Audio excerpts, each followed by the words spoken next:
Aloha, ladies and gentlemen. Welcome. My name is SprinkleBeard. We stream over at twitch.tv/SprinkleBeard. If you're interested in joining us, I typically stream between 11 a.m. and about 3 p.m.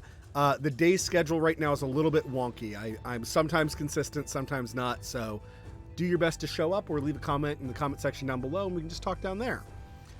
Today, we are going to be talking about gearing up attack type champions. Understand the information I'm about to give is very subjective depending on what champion you are gearing up and what you are gearing them up for.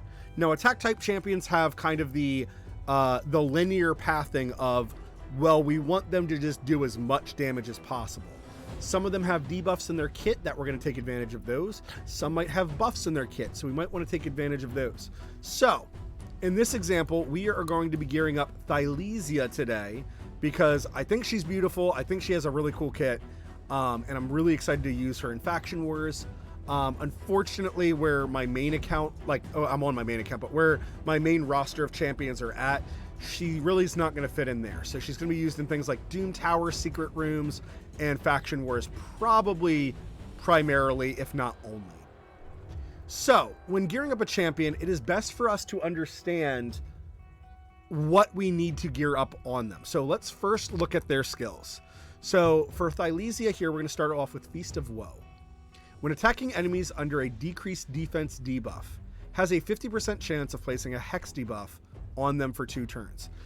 Hex debuffs are quite rare in this game, so I'm kind of not happy to be doing this champion. However, this is kind of a champion that's on my list of I need to gear her up so I can start using her. And I don't know who else I really have that I need to gear up immediately, barring that I just pull a champion over the weekend. And I would like to get these videos up before the weekend. So she can place on a hex debuff. It's a very rare thing in the game, so for newer players, don't worry about this. Treat it like, let's say, a poison though, right? So if she attacks somebody under a decreased defense, she can place a poison. That will be good enough for like synergy of like, oh, okay, so I clearly want to decrease defense, and because I have a 50% chance of placing a debuff, I therefore want accuracy in my kit. So next, Melancholia. Attacks all enemies, places a 60% decreased defense debuff for 2 turns. And this damage is based on attack. So here we have another debuff, so we want accuracy. Even though this says places a 60% debuff, that's not entirely true. Everything has a percentage chance of happening. So in essence, this is a 100% chance to happen, but I still need the accuracy to make sure that it happens.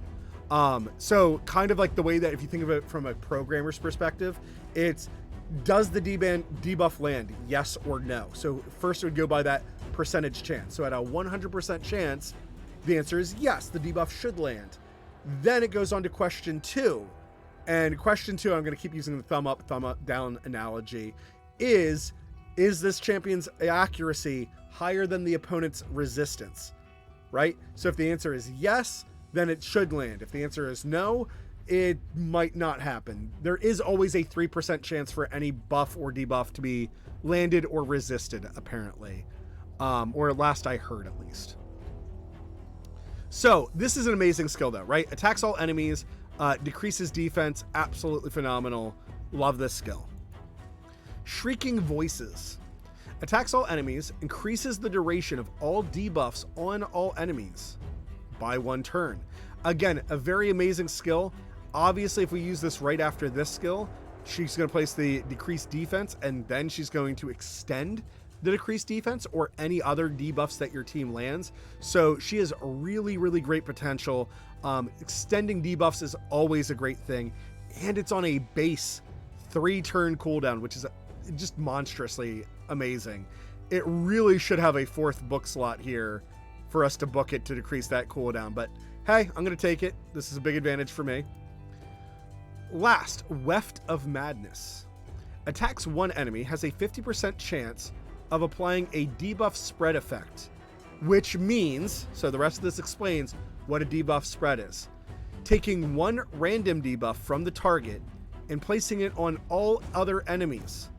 But these under enemies do have to be under a hex debuff to spread it. So it's not a pure debuff spread like Magnar, for instance, has. So it is a very contingent debuff spread. But because of her passive, right? As long as we're attacking something under a decreased defense, we should be spreading the debuffs pretty reliably, or we'll be hexing things. And 2 of her attacks are AoE. So this means that her Feast of Woe should be very easy to activate. And we have our own decreased defense. This is also where it's not harmful for you to have a secondary character that has a decreased defense. If you were counting on spreading debuffs later, I don't think you would, though. I think you would just depend on her own decreased defense and then spreading it or extending debuffs with Shrieking Voices. So ultimately here, we see that she has, in essence, 3 debuffs that require accuracy.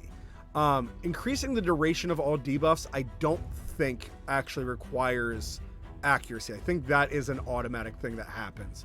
But Feast of Woe, to place a hex on, we need accuracy for that. Melancholia, we need a we need an accuracy boost for decreasing their defense. And then to spread debuffs, we want that 50% as well. Or we want the increased accuracy. Wow, the wording. I want the increased accuracy so that we have a higher chance of landing these debuffs on the target. So, as an attack champion, I would say the first and most important thing, besides all this accuracy that we just talked about, is we want to get her crit rate up to 100%. So I'm going to use the filter system. I'm going to go to crit rate here. And then ideally, I would also go to your fitting room. And I kind of dislike the fitting room because you can't re-look at something once it's equipped.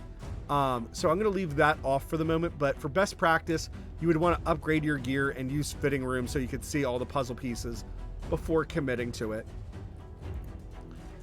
But anyway, so primary stat, I have selected that I want the gloves to be crit rate. And then I definitely know that I want accuracy as a substat. So I could look at certain blue gauntlets like this, right? So crit rate 8% with the accuracy and speed. This is literally everything my character needs. Now, why would I maybe want purple gauntlets instead? I do have a chance of a third roll landing on speed and accuracy, but I equally have that same chance of it landing on resistance. And although resistance isn't bad, that's maybe not what we want for her. Looking through these gloves, I have things like, defense and defense percentage. I don't really care about that on her, so these gloves are going to take a back seat for right now. But they do have the crit rate and accuracy that I want on them.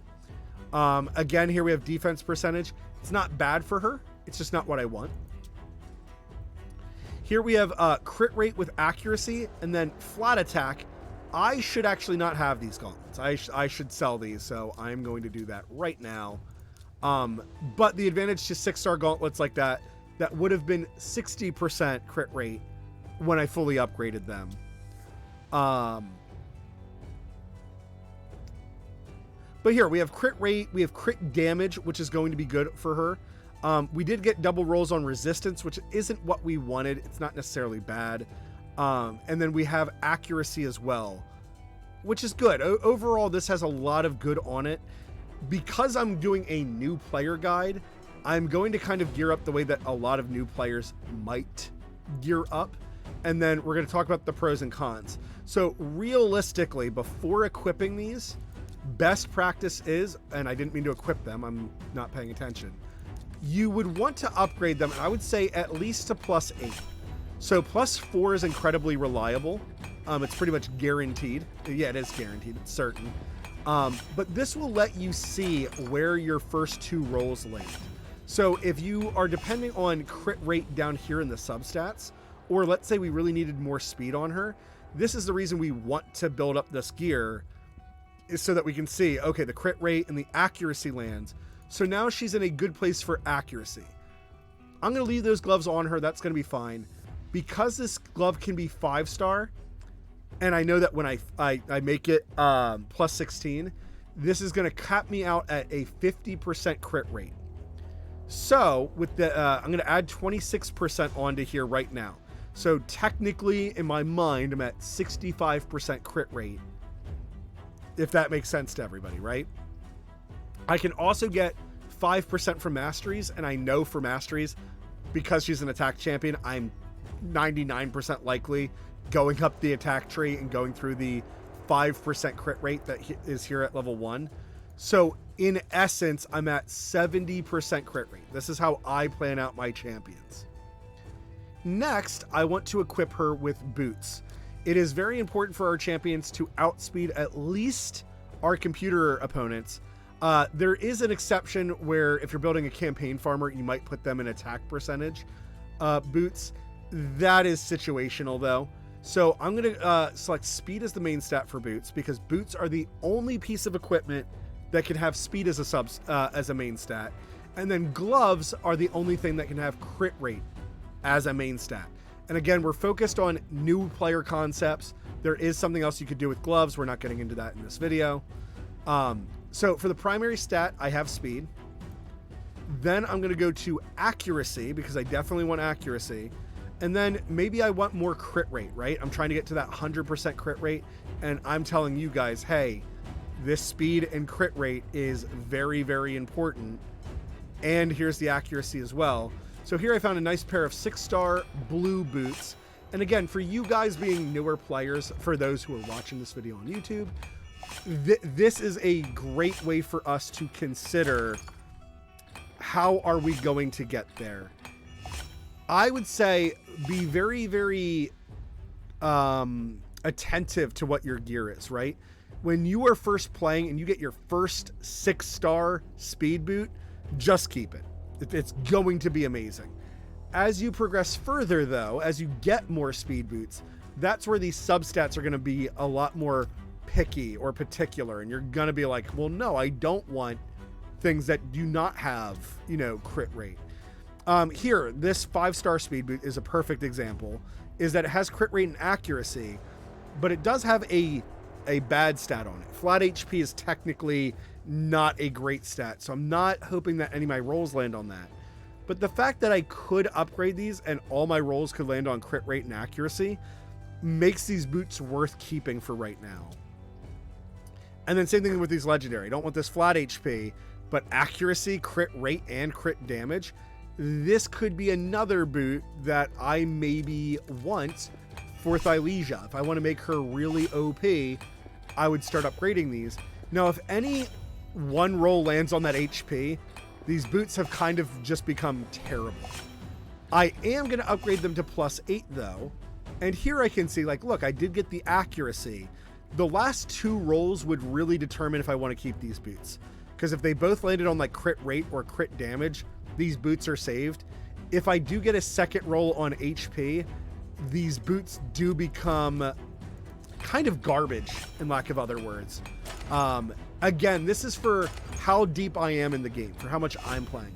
For you guys, it is a risk-reward type thing that you might say, well, these legendary boots have 2 good stats on them, so I'm going to keep them for that reason.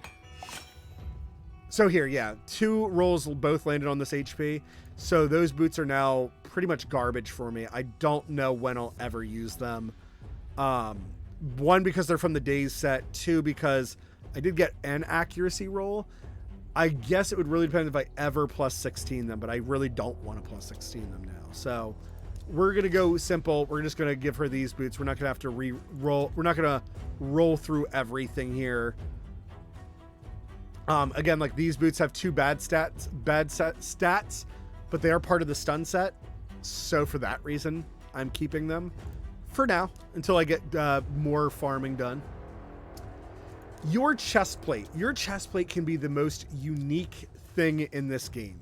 So typically, the big 3 that we would want either HP percentage, attack percentage, or defense percentage. So even though we're talking about Thylessia, who is an attack type champion, if she's dead, she's not putting out any damage. So when you get to Doom Tower, or if you're worried about your arena, things like HP percentage or defense percentage can go a long way for you. Typically, you would want to focus on when your champion is 6-star. So we'll back out of here real quick, and we'll look at Thylessia, that if she was to be a 6-star champion, so she has a very low HP stat. That's actually abysmal That's one of the lowest ones I've seen on an epic champion. But she does have a healthy defensive stat. So I might focus more on defense percentage with her rather than HP percentage. Again, both are good. If I'm trying to help her longevity, any defense percentage, any HP percentage is good. But HP, I would have liked to see much closer to like 15,000. All right, so let's get back in here. Refind our Thylessia. So typically, like I said, we really want to focus on this HP percentage or defense percentage if we need her to live longer. As we just saw, she's incredibly squishy. So maybe focusing in on her attack stat would be better, really focusing in on those positives. And then playing with a shield champion or a defense up champion that helps keep her alive, or an ally protect, right? To ensure that she stays alive. With this being said though, right, is the other option that we do have, we could go for an accuracy chest plate if we really super depended on her debuffs landing. Now, as an attack type champion, I don't necessarily encourage this. As a new player though, there are champions like War Maiden, or if you got Ninja, where their debuffs are just so good that we care more about landing them than our character's like survival, right? If your character at least lands the debuff, they're just great. At higher levels of play though, this accuracy is much easier to come by between things like banners and amulets and such. So we don't need that for my account, but for you, a newer player, right? If you're struggling to hit a high enough accuracy, so let's say over 100, an ideal for me is about 200 accuracy. I want about 200 to 220 minimum. So for me, 220 minimum on this Thylessia as I build her.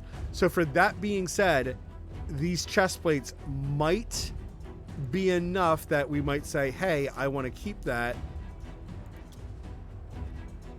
because of how, you know, if I need to get that accuracy up so high on my champion. So we are going to ignore that. I am going to build her as a glass cannon because that's what I want. So crit rate, we have 12% here. We will have 50% here. So that puts me at 62. And then I get 20 because of her base crit rate and then masteries. So now mentally I'm at 82. So since I'm working on the chest plate, I am going to try for a crit rate on the chest plate. So here we have extra speed and extra crit rate. Once again, this is perfect. Before we equip this though, I do want to roll it because crit rate, we only need 100%, right? Everything excess of 100% is kind of worthless. So we were at 82. This would put us at 94, which would really help us understand where we're at crit rate wise. And then because she gets a defensive down, that's why I'm focusing very heavily in on this speed stat, is I do want her to be much faster than average so that she goes first to defense down, so that as the rest of my team attacks behind her, they are doing more damage. So 12% here, 12% there, that's 24, plus the 50, that puts us at 74, then plus the 20, that put us at 94. So between my sword, helmet, and shield, I actually only need 6%. So one way to go about this, right, is I could just find any one of these pieces of gear, do substats, and be like, okay, I want crit rate, I want crit damage, and I want accuracy, and look for something that I might have that has a crit rate, and specifically I'd be looking for 6%. Then I could roll this piece, and as long as nothing lands on that crit rate, I would be set. Here though, like, you know, these are just below where I need them, which is such a shame. I think I need 6-star gear for that 6% crit rate. So here we have 7%. This could be something usable. This is where rolling your gear up. So here we go. Here's a perfect 6-star weapon, which is what I want for an attack type champion. And then specifically, I am looking for rolls to not land on crit rate here.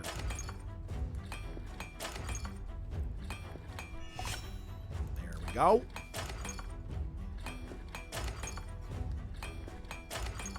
I would encourage you guys as new players as well, that if you have an attack type champion, the better the weapon that you can give them, the higher rank, the better for them. So here, this did land on crit rate. This does not necessarily mean this is unusable, but I would probably want to 16 this before equipping it on Thylessia, because I am losing, that's an additional 6% crit rate that's on here that she doesn't need. So for me, that's not ideal. And I keep running into this problem of 5% crit rate. So here we go. We have another piece of equipment with accuracy, right?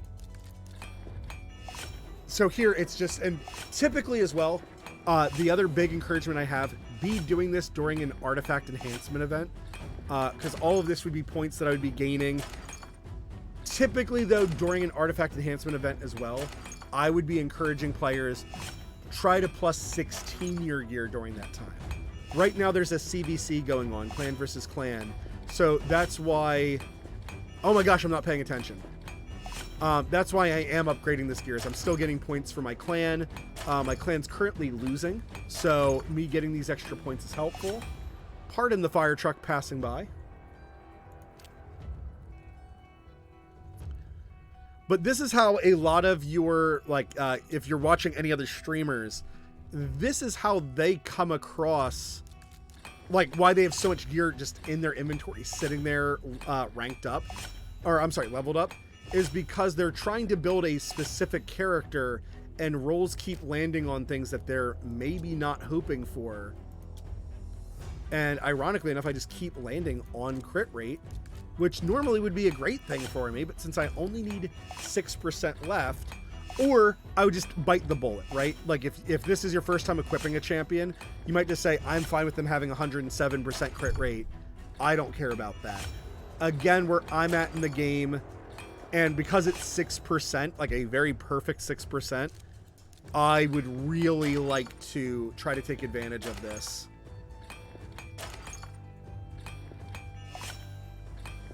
How you doing, Gomi? Now, for you newer players, so let's say you're talking about like 3-star and 4-star gear, right? This is the same concept applies. I would encourage you, focus very heavily on getting that crit rate up and getting your characters like speed or accuracy up.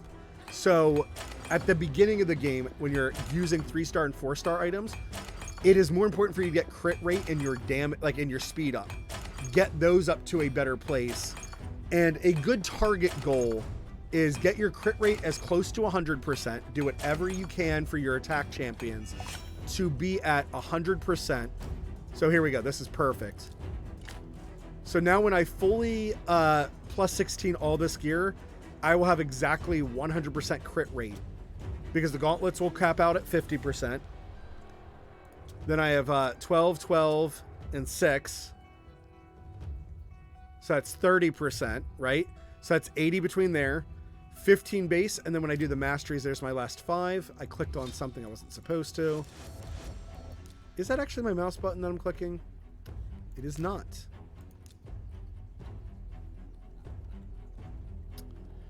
But this now means for my Thylessia, right? I have 2 open slots here where I can put on any stats that I want. Likewise, let's say you had no chest piece that had crit rate on it.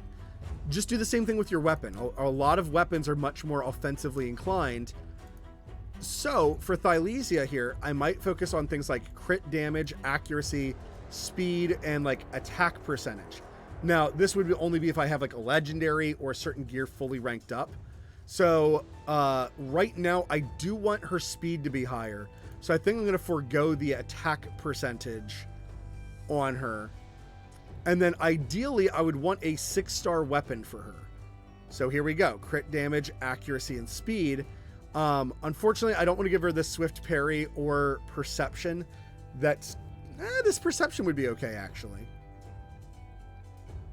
Because her getting extra HP, I don't really mind. Again, on a legendary item, if I rolled this and 2 of the rolls landed on a flat stat that I don't care about, like if 2 of the rolls landed on this HP, I'd consider this piece garbage. Just 100% instant garbage. And I got lucky. It landed on crit damage and speed. I am going to equip this to her. This is a decent weapon. And because it doesn't have crit rate, I don't know how often I'm going to have the chance to equip this to somebody. And then I'll go right over to shields. Now, because of the perception set, right? Here I have 2 pieces that are from a 4-piece set. And then I have things like the attack boots or perception, which are 2-piece sets. So I might try to combine set bonuses here. But obviously with my criteria, I might be making this too strict. So I might take off like the crit damage. And then I'm going to go fishing for perception here. Now I have 5% crit rate. Again, for you guys, a newer player, maybe you don't care about having that extra 5% crit rate. That wouldn't be a waste to you. So you might roll this up and see if it lands on things like speed and accuracy. I, however, don't want that extra 5% crit rate. So I'm going to scroll up and look through other shields. So I have nothing from the attack set that meets my criteria. So instead of speed and accuracy, which is unfortunately really what I want, let's take away speed and we'll go for crit damage, because I do want this accuracy to be better. That is very important to me on Thylessia. I absolutely want for me to land this debuff. So here's an amazing shield that I already have plus 16. So I'm just going to take advantage of this because this perception set will give me 40 accuracy and 5% speed. So even though I'm not gaining speed from here, I am getting 40 accuracy plus extra accuracy. Here is also where I don't mind this extra crit rate. This extra crit rate, not a huge deal at all. I'll be at plus 5% crit rate. And then if I was to rebuild her later, right, this chest piece would be like one of the first things that I could think to remove from her in order to get that crit rate down. Or same thing too, maybe on her boots, right? I find a different boot that has accuracy and crit rate. It just depends. Or maybe I find a 6-star gauntlet that has that would give me an additional 10% crit rate. Then I could remove the crit rate from probably one of these two. It just depends on what gear you have available and fitting those puzzle pieces together the best. Now let's talk about rings, amulets, and banners. Now I cannot equip an amulet and banner on this champion because I did not 6-star her yet for the purposes of this video. Maybe a mistake on my end. When it comes to rings, if we want her to live longer, we want either HP or defensive rings. And since we saw that her base HP and base defense, well, her base HP is low, her base defense is kind of good. If I wanted to focus on her survival, I would probably focus on a ring that has defense here and then a defense percentage substat. So when it comes to rings, the main stat can only be a flat stat of HP, attack, or defense. So it has to be one of those three. If I want her to nuke harder, I might look for a ring, and I apparently don't have any other attack rings at the moment. So let's see if I do it this way. Yeah, I only have one attack ring on my entire account, apparently, which is on Skull Crown. So for Thylessia here, since she can't equip that, I might look for a ring that has HP or defense. So this would be a pretty good ring for her, actually. So it has HP, which will help her toughness so she doesn't die so quickly. And then it has an HP substat, which makes it good. And then we have the attack substat, which should also help on her longevity. Here, this ring I have already rolled, apparently, and both my rolls landed on the attack substat. This is perfect. So we'll equip this for now. I personally, if I find an attack ring with an attack substat, I will probably end up putting that on Thylessia. It just depends. And likewise with the supports on my account, I have a lot of champions that have defense ups or big shields and such. So for me, I don't care as much about her defensive stat.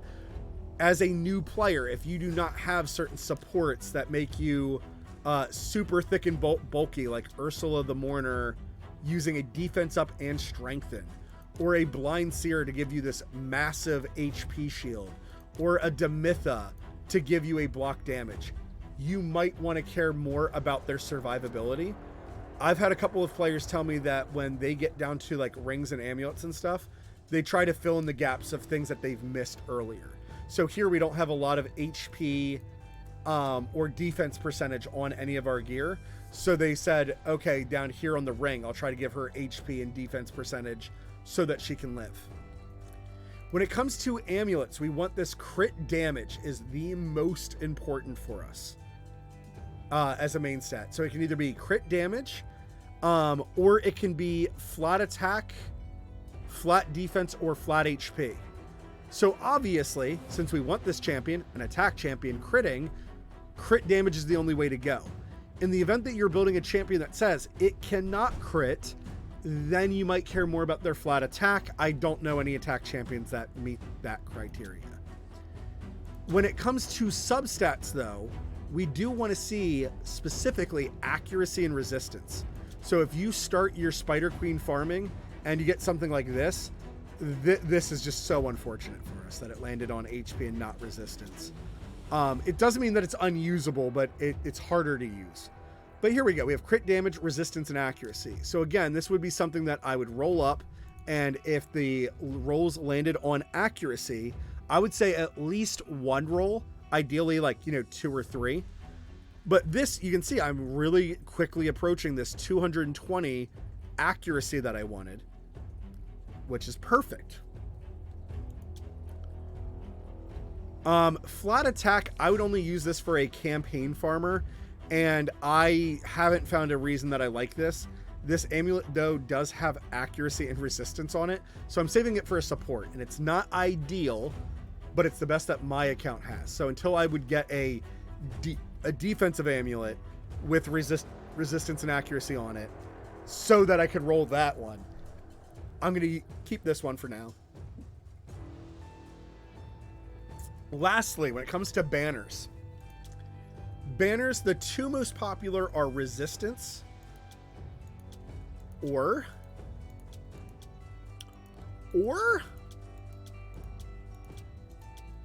there we go, accuracy. So ideally, right, when we're talking about the debuffs on this character, we care a lot more about their accuracy.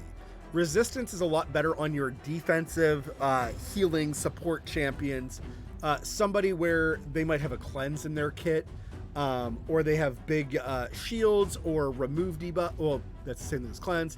But champions where they can take the hit. Thylessia here is not designed to take a hit. She's meant to deal them out. So we care a lot more about her accuracy and her landing the debuffs in her kit, much more than we care about the resistance. Again, when you get to Doom Tower, this opinion might change, or you might be like, oh man, my Thylessia just cannot take a hit and she dies in one hit, and if she doesn't die in one hit, she's always debuffed. Then yes, you might care about resistance then. Ideally though, for banners, we would like to see accuracy and then a speed substat. Now, banners right now, accuracy and resistance are the two kings. There are some banners that could be defense or flat attack, where you could use them on a campaign farmer. I would not recommend it though. That's extremely gimmicky. I would not save them. I would sell them off. The only exception I would say is if you are farming Spider Queen for your first time, and you have a champion like Drexthar here, where you're like, I just want any banner on him. A defensive banner will be good enough for him. By all means, right? The extra stats at that point, because he has 0 banner, is better for him to have a banner than no. So here I saved this attack banner for that exact reason. Is this would be better for some champion, maybe a campaign farmer, to have this flat attack, and it's 6-star. It's the only 6-star banner that I have with flat attack on it. So having a banner would be better than not having a banner.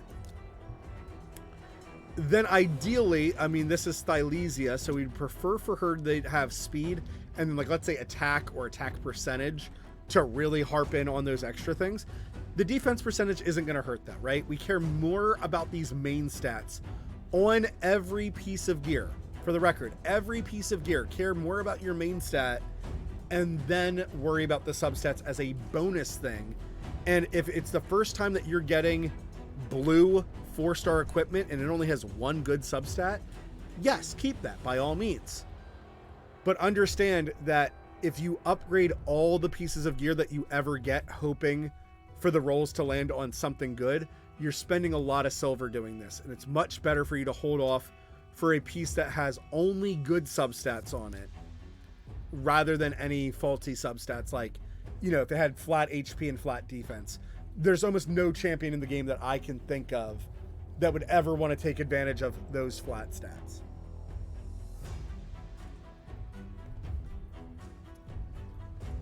So I hope that helps you out, guys. This is how my mind approaches gearing up an attack type champion. So we started with the gloves because gloves can be crit rate, and then we kind of worked a little bit backwards from there. Speed boots is kind of a must. I would highly discourage anybody from not using speed boots on an attack type champion. Again, the only exception would be if you're doing something really gimmicky, like an unkillable counterattack team, in which case, yes, you could let the enemy keep attacking into you, and then you would be attacking for a lot harder back. It's way too gimmicky, though. It's way on the gimmicky side. You're gonna have a hard time making it feel good. Going with the simple core of having speed boots and then using good substats on them. And boots is also that exception, guys. I will say, if we look at my boots have tons of bad substats on them. And it's just because boots are that really rare thing in the game that, unfortunately, because it is a 5-star speed boot, I need to keep this boot. This boot is valuable enough for me to keep it so that I get that benefit of, when I fully upgrading it, 40 speed and then eventually 45 speed on a 6-star boot. Eventually, I will get snobby enough that these boots will be sold instantly. But for where I'm at in the game right now, they are still valuable enough. You need to be able to have that decision making on your behalf as well. Of, oh, I don't need, you know, boots that have 2 flat stats, but a speed boot with crit rate on it. This is how the whole video started off, was us putting on these boots. So there's times where you're gonna want to keep this, or you might only need that extra 5% crit rate, like I had to have happen to me. I was stuck at 6% away, where you might want to save those boots so that you can put them somewhere. If you guys have any questions, let me know down in the comment section below. If you want one-on-one help, visit us over at twitch.tv/SprinkleBeard. I will do my damnedest to make your account great. But of course, until that next time, ta-ta.